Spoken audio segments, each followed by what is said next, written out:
when you get to a certain place, you recognize it's all vibration that we're part of. And when the near-death experience people come back, they can say something about vibration. It's all it's all moving. Everything is moving around here, and there's certain frequencies by which they move, but higher and lower. And we seem to want to get to higher frequencies, but I don't know. I like the bass every once in a while. Hit the boom boom, hit those low notes.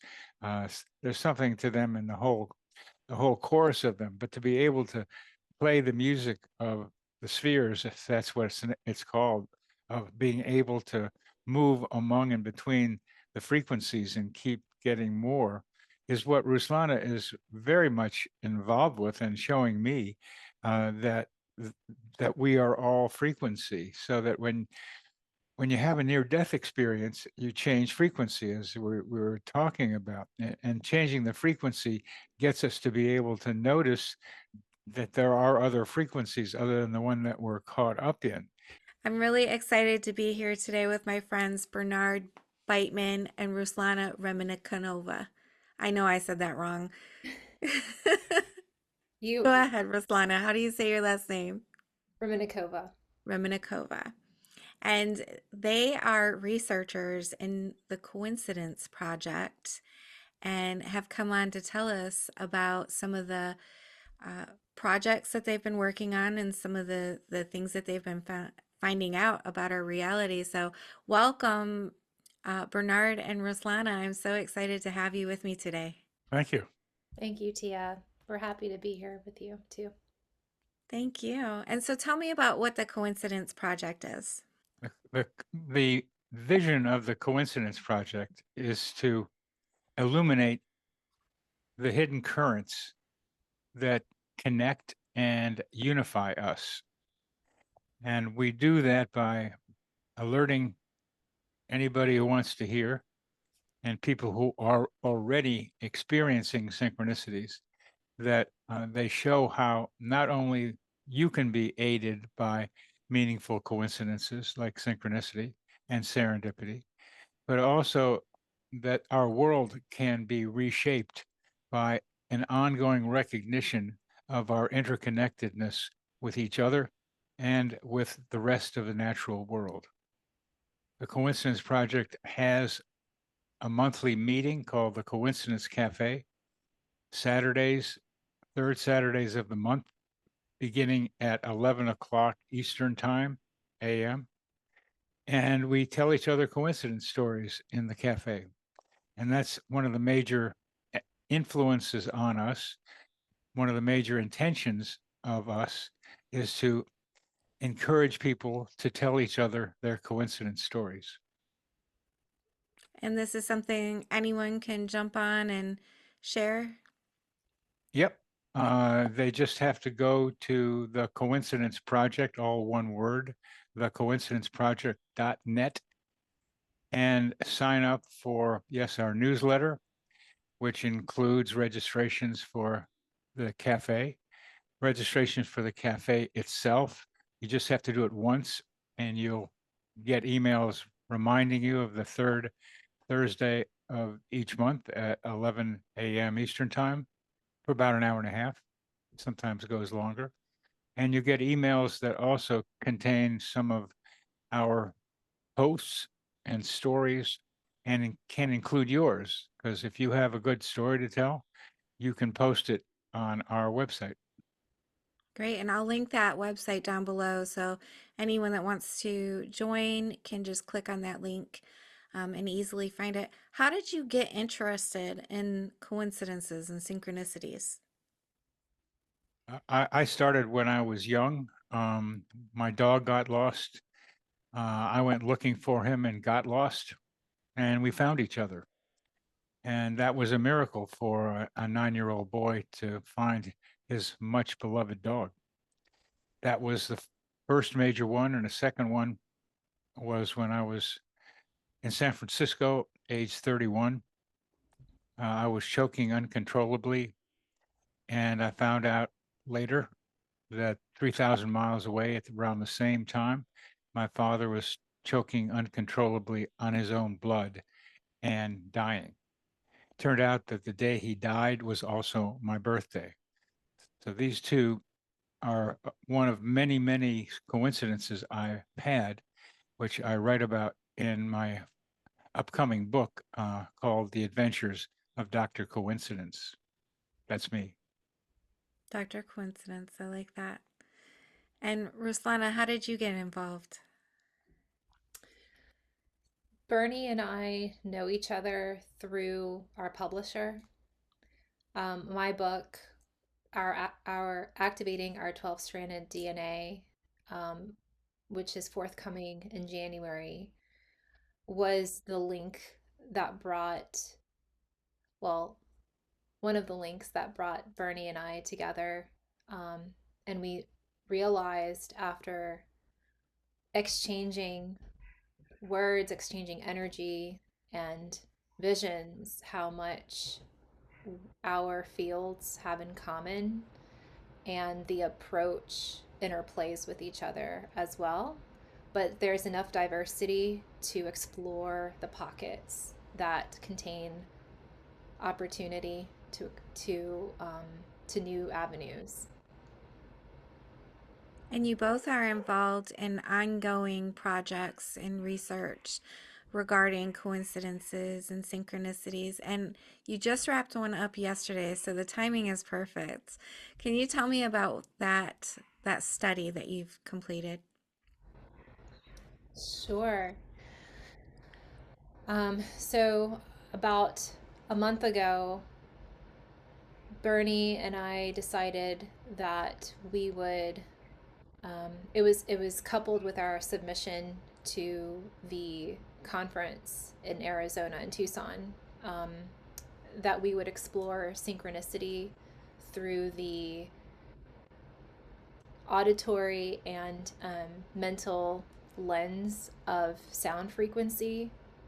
I am a sound practitioner um, that has been practicing with sound frequency in diverse audiences, but particularly those who are seeking healing. And the study encompasses a group of people, the cohort, who is interested in seeing how frequency affects the sensitivity in their perception to noticing synchronicities in their lives. And so we did 4 sessions weekly, so one a week, to see the difference before and after. And according to, I haven't done any calculations or any deep statistical analysis yet because we just finished yesterday, but based off of the just a visual skimming, a visual review, there has been people have acclaimed that they feel a difference in the way that they perceive their realities and synchronicities. Fascinating. And why are synchronicities important to us? I have a number of reasons why synchronicities are important to me. They will vary by person. To me, they are to me they're poetry for my spirit, because I feel that first of all, that I'm part of something much bigger. That's a very, outward response. But when I'm navigating through my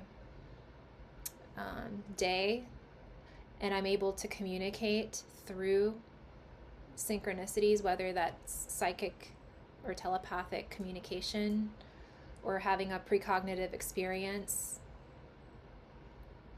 if I'm having a dream and that's layered into the next day or the next week or the next month, and I remember those dreams, it becomes a language that a hidden language that we're uncovering, unraveling.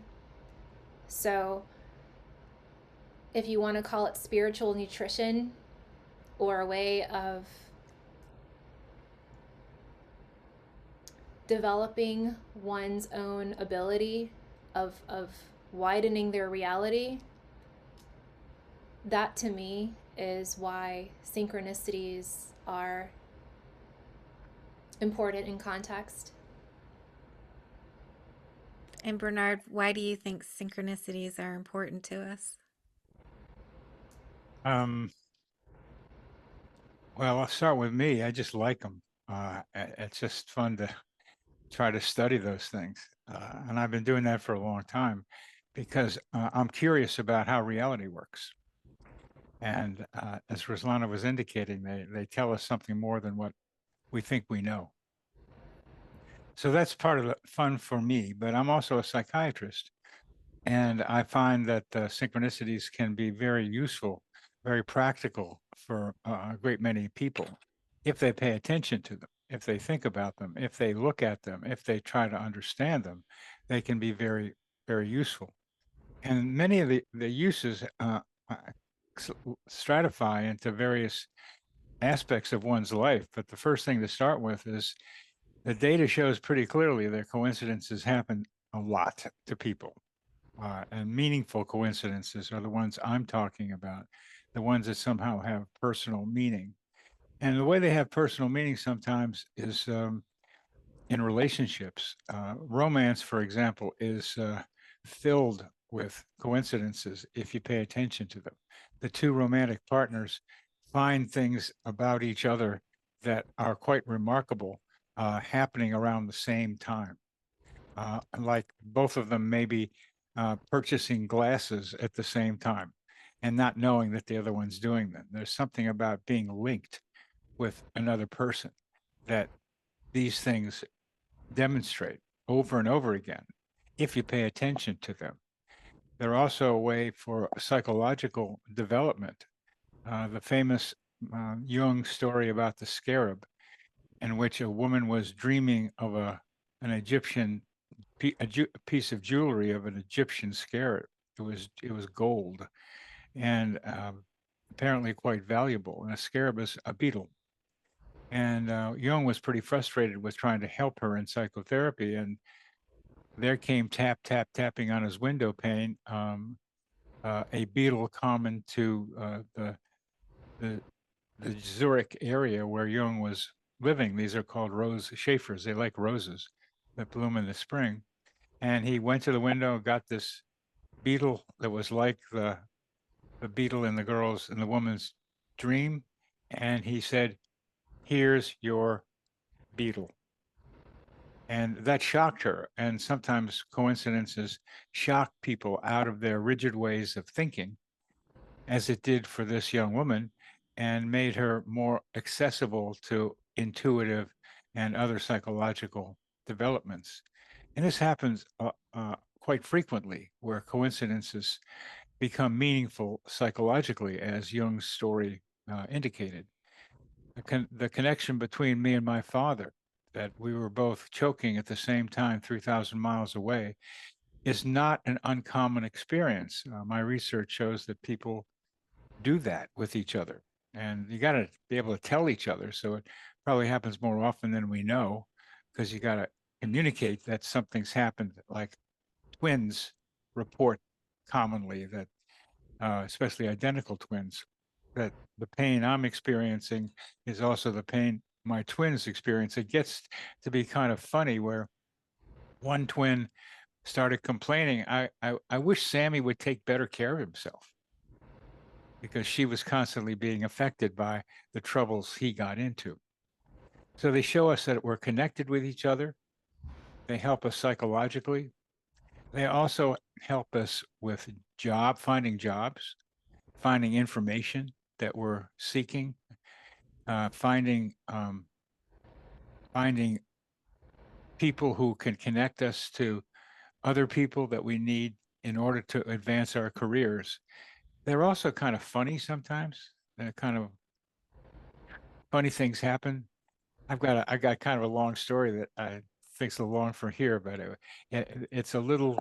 They can be funny. You can laugh about them, and they also can be uh, numinous, a term Jung borrowed to mean spiritual. And they're kind of like mini mystical experiences. Suddenly, the world looks different from the way it was, and you feel very connected with everything. And one time, I was in my office talking with somebody, and suddenly the world was expanded in all directions with my head in the middle of it. It wasn't infinity in terms of time. It was it was spread out as it was eternity. Like I was part of something bigger. My mind was in the middle of that. And that's the kind of experience that tells you there's something else going on around here. But my colleagues who are neuroscientists want to be able to say it's all in the brain, you know. Well, the brain has something to do with it. It's a filter that captures things, it creates things. It has something to do with it, and just we just Ruslan and I just did a post in Psychology Today talking about the place of the reticular activating system in the brain in filtering information that helps create the intentions that we have. We can program this reticular activating system in the brainstem to pick out information that can become salient to what we want to have our intention create. To add to that, since we I had started to talk about the sound study and Bernie segueing from that, um, from the fact that we started to work together and we have the sound study. Yesterday was interesting because there was a woman who came to me at the end, and at one of the sessions, again, this is a cohort that has been coming together every week, and they're the same people listening to the same sound at the same time. And so they are cultivating this energetic um, union and atmosphere consistently. This woman came to me and she said during one of the sessions, she started to feel another woman's, which is she's in the same room but on the other side of the room, and she doesn't know this woman, and also she's not a psychic or doesn't claim to be one, but she can feel this woman's illness. She said that she was concerned very much about this one woman that she doesn't know, and that she can feel resistance in this woman's body. And again, this is an observational study, so we don't share any information. We just listen. We don't acquire any medical information. What was interesting to me was this woman that she is referring to.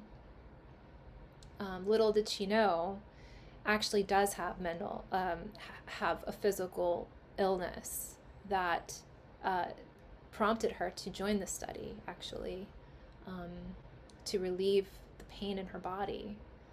So it's interesting. We're talking about stories like this, synchronicity, but in the context of sound, and how sound is a very strong medium,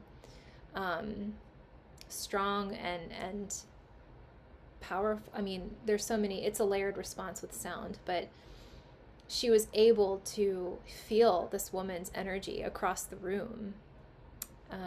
It's unexplainable, but it is a really important piece of information that synchronicities can provide.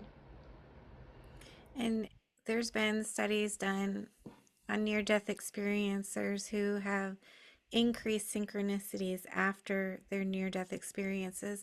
I think that this somehow corresponds to the sound as well, and tell me what you think, because many near death experiencers say that they are a frequency, or that the place they go is a frequency.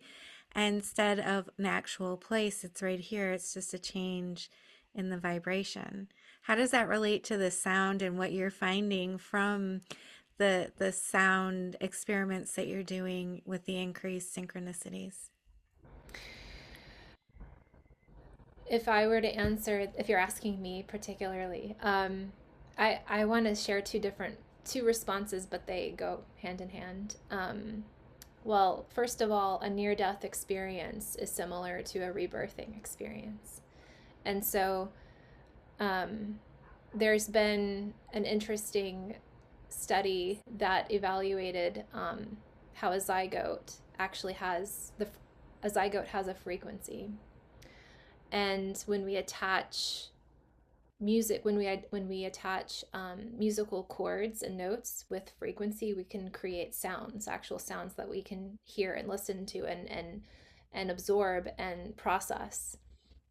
And I had created this musical system that can create like a song of a zygote formation. Um, and so what's interesting with that is when we think about a zygote formation, we think about, an egg and a sperm. But in a spiritual sense, I think that when we are having a near death or an actual dying experience, we are creating a tremendous frequency and schism into the next form that is rarely discussed and perceived. Um, but that's the first response. The second response is with the sound. I've had 3 people come to me with the sound study immediately afterwards, and they said, "This changed my life, and I don't know how I'm going to go back." And I said, "There is no going back. We always just move in the moment forward, But with sound, if we observe it and if we listen to it mindfully, it does create the next form of us, the next, we all of us have a very pleasant near death experience with letting go of that former version of ourselves, because sound will show each person a new beginning, but it's so subtle. And I believe the subtleness is where that transformation and birthing can take place. I like that. It's very deep and insightful. Think um, that study that you've done has really brought forth a lot of information about sound and synchronicities that I'm interested in reading the results for. Bernard, we were discussing Dr. Bruce Grayson's study on synchronicities after near death experiences and how they're increased. Why do you think, when we were discussing frequency with Ruslana, what do you think is the cause for the increased synchronicities or coincidences after such an experience? So glad that you and Roslana were talking about the energy and vibration, because when you get to a certain place, you recognize it's all vibration that we're part of. And when the near-death experience people come back, they can say something about vibration. It's all it's all moving. Everything is moving around here, and there's certain frequencies by which they move, but higher and lower. And we seem to want to get to higher frequencies, but I don't know. I like the bass every once in a while. Hit the boom boom, hit those low notes. There's something to them in the whole chorus of them. But to be able to play the music of the spheres, if that's what it's called, of being able to move among and between the frequencies and keep getting more, is what Ruslana is very much involved with, and showing me that we are all frequency, so that when you have a near-death experience, you change frequency, as we were talking about, and changing the frequency gets us to be able to notice that there are other frequencies other than the one that we're caught up in. And we start noticing that there's something different to this reality. When you notice something's different, I like to use the word ontological shock. because it's a big word, ontological, which means simply the way you look at the world. That's your worldview. When you have a near-death experience and come back, the world ain't the same as it was. So you start looking at it with greater curiosity, with more openness, with more wonder. And you know somehow that it's all connected somehow, that you had a near-death experience, you felt various ways of feeling part of something larger, felt connections with departed relatives and friends and other people, and then other entities were out there. So you get some idea that there's something else going on, not just what we're sitting here experiencing. So when you do that, you have this shock to your view of reality. So you become more curious about what's going on around you. So you're able more easily to notice connections among and between events. Yeah, and you were talking earlier about coincidences being like little mini mystical experiences or spiritual. Do you think they're messages coming to us from another place or another frequency? Well, they are messages, and it's important, not all of them. And I have to mention, to the regret of perhaps some listeners, that sometimes these meaningful coincidences are meaningful in a negative way or what seems negative. They're not all wonderful. They can be wonderful later. I've had one or two that have been terrible at the beginning and then turned out to be one of the best things that ever happened to me. So judging whether something is good or bad is you have to be careful about. But some of them are just darn right no fun and don't really go anyplace. It's worth keeping that in mind. But otherwise, looking at what their meaning is, trying to understand the interpretation of them, that's something that I continue to try to help people to be able to do. Because some people get confused by having too many of them. Some of them seem like there's something to them, but they can't quite make it out. That means you have to wait. There's two major meanings in a meaningful coincidence, not just one. One is what it means to your life narrative, how it affects you job wise, interpersonally, spiritually. But there's also, how did it happen? It's so weird. Like, what are the odds of that? A lot of people like to say. So I enjoy getting into little verbal arguments with statisticians who know it's all random. It's all random. We know it. They believe in random the way some people believe in God. They know this is the way it is. My God is this right God. Your random is the right way. Well, it's not true. As there's a range of ways of describing and explaining coincidences, a range of them, including that some of them are just random events. But then there is the one that a lot of people don't like paying attention to, except when they're being intentional. Uh, a lot of times we subconsciously create coincidences without knowing that we did it. If you examine them, the coincidence gets you to a place you need to go to psychologically, and you think maybe somebody else did it. But I'm a therapist, and my job is to help people be responsible for what happens to them. I mean, I only got them in the office. I don't got anybody else. I got to deal with their own particular ability to be responsible. So I like to see where the responsibility of the individual is in creating a coincidence. For example, there's one fun one, a version which I call human GPS, the ability to get where you need to be without knowing how you got there.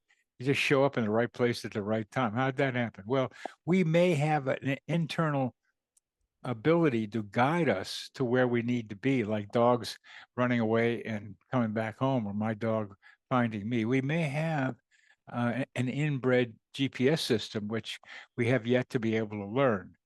But the fun question, is there some higher intelligence that is putting these ideas in my mind? Well, I've just had a series of coincidences, coincidentally, involving 6 different people, 6 different modes of input, suggesting that there is an intelligence creating a lot of the coincidences that we experience. I had 6 of them all around the same time. 2 books, each called The Coincidence Makers, published the same year. I think it was 2018, not knowing each other at all and having a pretty different slant on the novel and what was in there. But in both of them, there were mysterious somebodies. There were mysterious somebodies telling the coincidence makers, who look like regular human beings, telling them how to make the next coincidence. So who was the one behind that? Who was the one behind that? And I had several others. So there is now a question I am asking. And the place that I'm going generally to answer that question is Earth Coincidence Control Office, ECHO, the Earth Coincidence Control Office. It was an idea that John Lilly, a PhD in something or other, came up with, that there's ECHO. And the idea is to figure out who the entities are in that ECHO. And Ruslan, I was up on the mountain on Saturday, and I got this vague idea. I could see a kind of a vagueness in kind of a dome-shaped office kind of thing. And I thought there might have been gizmos, but they weren't. I couldn't see it, but because I don't know, I haven't seen what's there in that office. I can't recognize it. I can't recognize it. I hadn't seen it before, so it was hard to know what it is. But I got a little bit of a look at what this fuzzy thing might be in the echo chamber. That's pretty funny now. The echo chamber. So that's one place I'm looking now. It's not the only place. There's got to be other intelligences around. Are we in a video game? People wonder. On my podcast, we've talked about, a couple of people talk about being in a simulation. It seems possible. It's fun to think of some 14-year-old, let's say, girl in some distant galaxy playing a video game with each of us in the game. And part of the game is to give us free will and see what we do with it, but they still can kind of play around with what happens. There's all kinds of ways to imagine, but there appears to be, yeah, there's something going on around here. I don't know what it is. Do you, Mrs. Jones, Mr. Jones? I mean, there's something else going here. Ruslana, since you work so deeply with sound, what do you think about that with the frequency? Do you feel that synchronicities are messages from another frequency or another realm? I am a student of number. I'm a student of number and water, which are 2 separate mediums, but we're going to talk about numbers for now. There is a correlation with where we are, how we're feeling, the incidents that are taking place in our personal lives, and the way numbers, the gematria, the symmetry of numbers occur in our lives. And numbers are a frequency. Numbers are associated to words. Words are a vibration, but they also represent numbers. And a number is the oldest and wisest ancestor, our ancestor to communicating with the stars, with the universe. Our language has evolved tremendously, but the original language, the Phoenician alphabet, has been transcribed and extracted from the stars. So what we speak, what we exchange, the information that we read, it's all stardust. And so how can we not pay attention to the numbers around us? How can we not be more mindful with what we're saying to each other? How can we not investigate the words that we are using, even?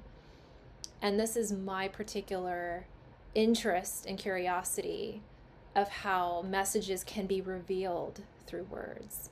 And this is what I do, this is what I transcribe in my book, and how I'm very fascinated with the more elegant and accurate DNA molecule that each of us have. But I extract the messages through numbers. Um, so to come back to your question, um, I think that we're all channels of, and we're able to pick up information. We're able to see and exchange information as well. But we can be very informed by the universe through different frequency platforms. And for me, I do think that there are messages and meaning to, well, to for me it's numbers, for me it's sound, which, and sound and numbers are interchangeable. um, some for some people it's animals, also water for me is a big one. I work with water also by talking with it, and a very it's nothing new. It's just it's been Dr. Emoto, Masaru Emoto did this. Veda Austin, Gerald Polak, who's alive, talking with water, freezing it, looking at the hydroglyphs are a way of communicating with water frequency, to look at the patterns. And that's what synchronicities, studying synchronicities is important, is interesting, is when you start unraveling patterns. And so I think all of us are, or most of us are interested in this question. And I think that messages are hidden patterns in our day to day. A lot of people are talking about how our earth is going through a shift, that there's a great awakening happening, and the frequency is increasing, the vibration is increasing. Some people even say we're shifting dimensions. And this has happened steadily, I think, since the 70s, the last 50 years, maybe the 60s, and maybe even before that. That's just my opinion. But um, have you seen an increase in synchronicities over that time frame? Is there any studies that have been done, or even since you've been doing the research, and either one of you or both of you, feel free to answer. Yeah, there's been an increase in what I can see as reports about synchronicities, more interest in it. And the reason is much like what we were talking about with the near-death experience, is that when you change your regular reality, when something happens that blows your mind in some form or another, literally blows up your view of the world, when that happens, synchronicities increase. And it seems from in world history, whenever there's a major trauma to the world, a major transition, strange ideas like astrology get more popular. And now this is one of the hugest transitions humankind has ever gone through. And we're doing it to ourselves. And we are creating a vast tear in the web of regular reality. And that is increasing, I think, the number of synchronicities people are experiencing, because they're looking around and saying, what's going on around here? There's something strange, and look for clues. And some of them find the clues in synchronicity. So yes, I am confident that this is, and there's an increase. Tia, do you think there's an increase, Tia? I think there is. Yeah, I think there's more conversation surrounding it, as well. A lot of people are taking notice, but an increase in spiritual experiences in general, near death Yeah. experiences, out of body experiences, all those types of things. There's just a general increase. And I like what you said, how we're actually creating that ourselves. We're actually creating that ourselves. And you could make the guess that we're creating it ourselves so that we will learn from it ourselves, that we are creating a crisis, not just to be ruled by powers. And we got to keep in mind that money and propaganda are getting stronger and stronger here in the United States and around the world to think in a more scientism way, to think more rigidly, to think more three-dimensionally. That's happening as partly a result of this crisis that we're going through. So it's very important that we have conversations like this with as many people as possible, and being able to tune into what Ruslana is so very sensitive to. And it's a wonderful way she has of experiencing the world through sound as well as through water. Because as you were talking about at the beginning, Tia, about near death experiences and frequency changes, we have the ability to change frequencies. We can choose and work at it to some degree because it's all a scale of frequencies that we are living in. And you can have a near death experience, you can take psychedelics, you can do meditation, you can just suddenly get hit with something, and that tells you it's all vibrating. And what we call the mind brain difference is really a difference in frequency. The brain is a more solid, lower frequency thing, while the mind is a higher frequency thing. And I'm curious about how the two connect with each other. So I have some ideas about that. But one of my favorite places of frequency is on the dance floor. That when you dance, you're changing interpersonal energy or exchanging interpersonal energy, which is a lot of fun if you can find the right person to resonate with, to be harmonic with. Now, it doesn't have to be the same frequency, it can be a harmonizing frequency.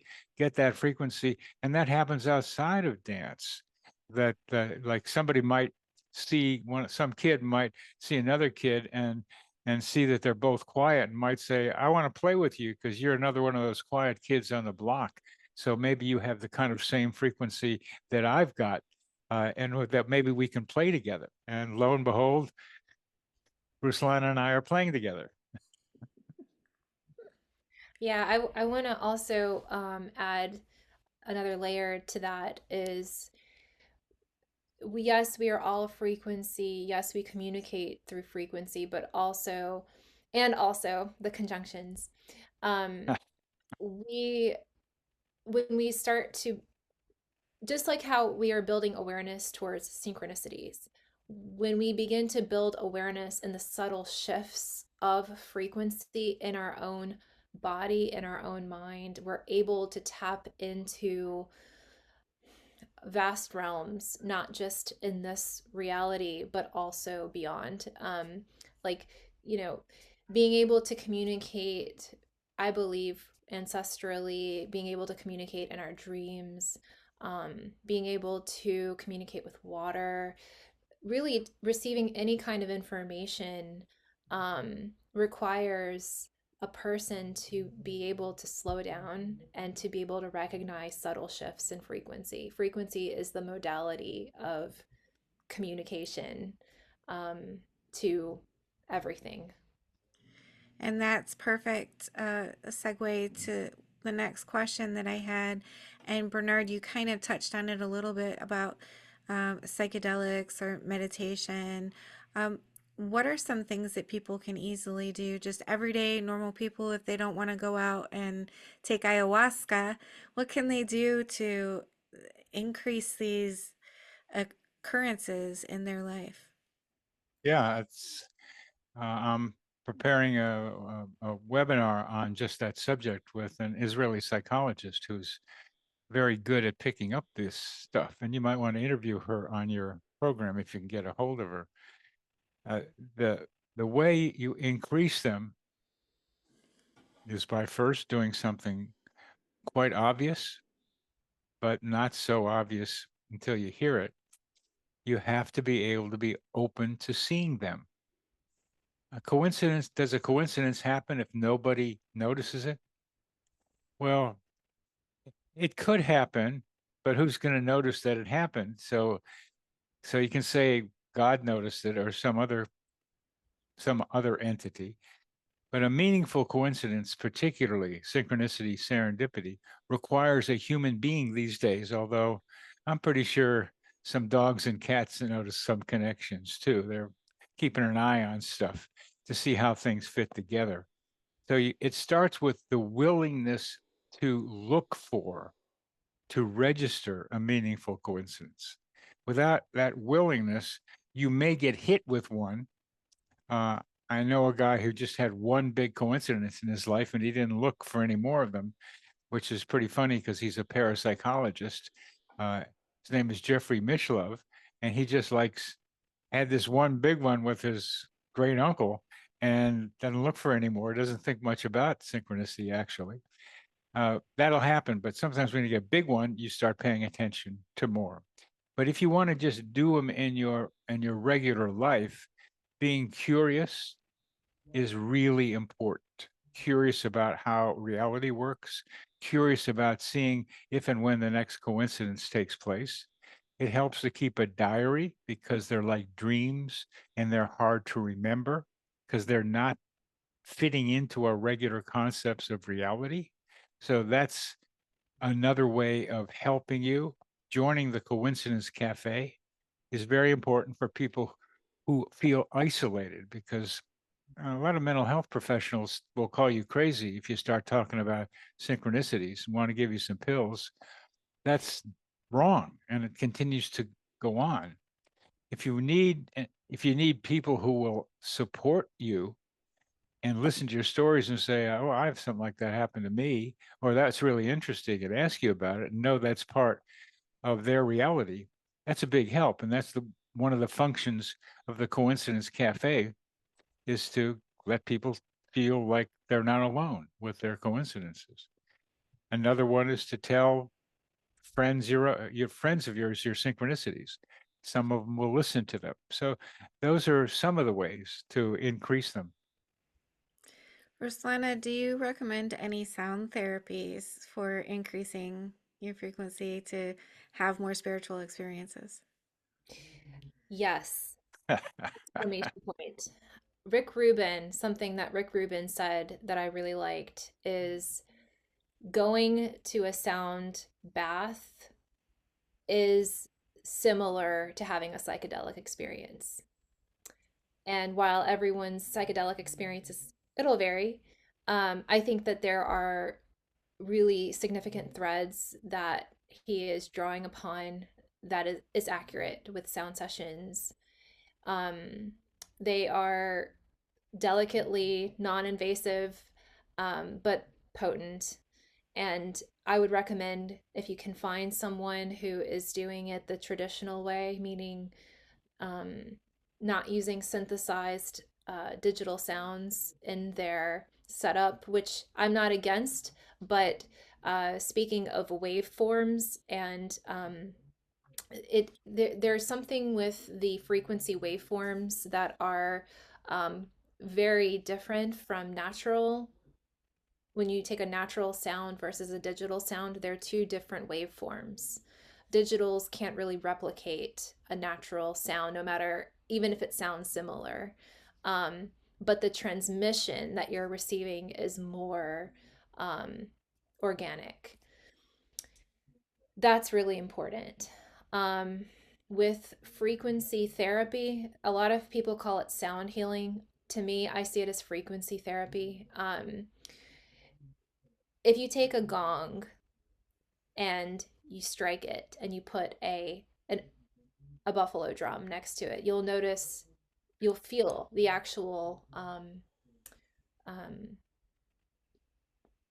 the flesh vibrating. That isn't different from us receiving sound and the way it impacts and absorbs in our muscles and our fascia and our emotions, and the ability for it to become intimate with our our heart vibration, the way we love.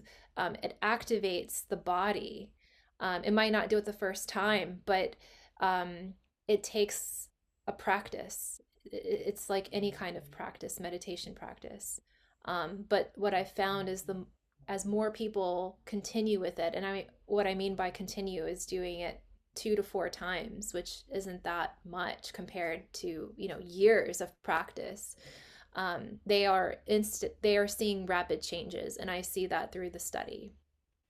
Ruslana, where are you located if someone wanted to come see you for a sound bath? Richmond, Virginia, Central Virginia. Is there any recommendations that you have for people when they're looking for a practitioner if they live on the other side of the country? Anything that they should keep an eye out for?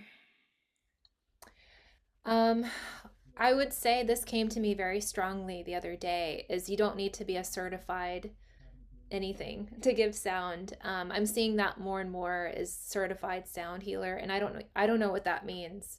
But I think that anyone who has a passion for delivering, being a conduit, not they he, a person has to enter the room knowing that they are not a sound healer.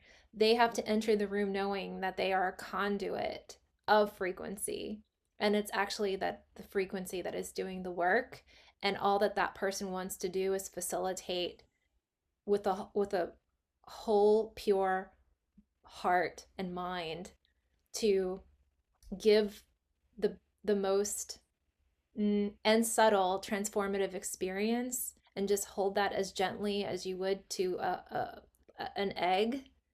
I think that is a good beginning to a reliable sound healer or sound practitioner.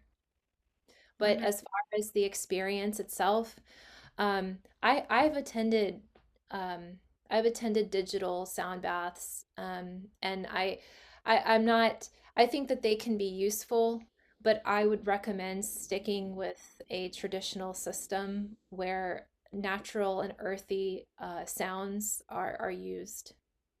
What kind of instruments do you use? I use a Tibetan gong.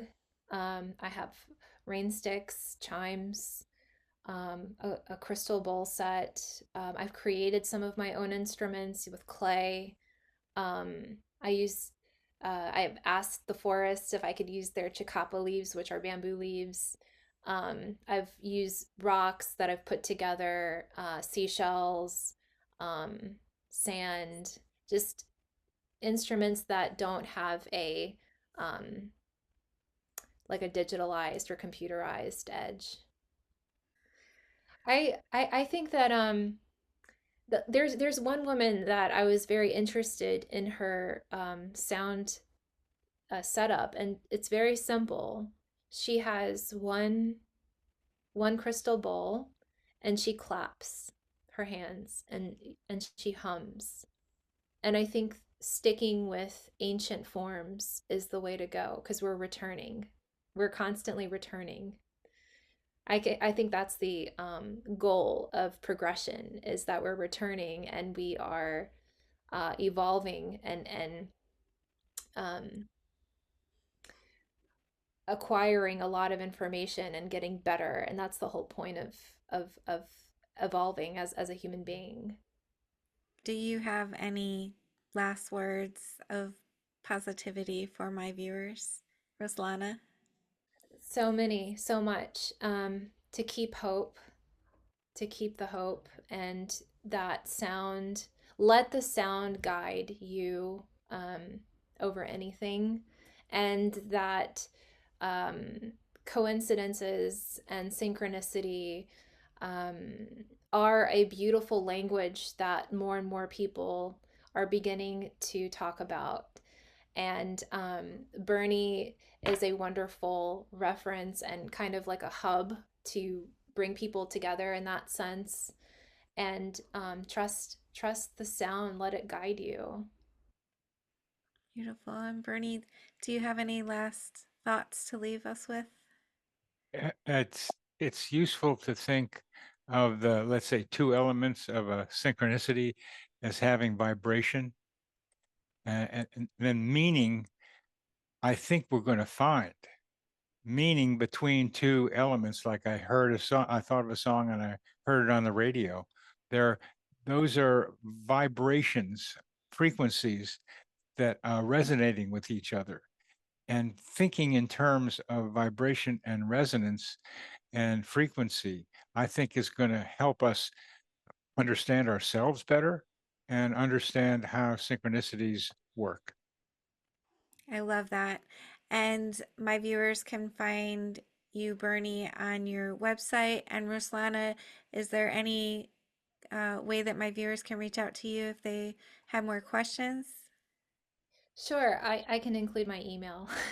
I'm very old school. Okay, perfect. That's perfect. Well, I've enjoyed this immensely, and I want to thank both of you for taking the time out of your day to meet with me, and tell me a little bit more about coincidences. I find this very fascinating.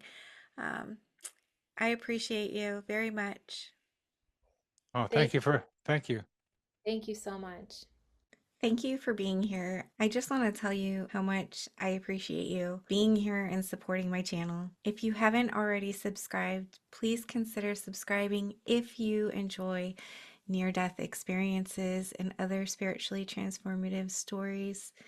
It helps the algorithm know that this information is useful and push it out to more people. And that's the goal, to get as many people to know that we are eternal spiritual beings and that we never die. Our bodies might die, but our essence will never die. And I want people to live with less fear. Let's all spread the word. Like, comment, subscribe, share, hit that little notification bell so you get all the notifications when my videos post. Thank you for all of your support. I'm sending love to you.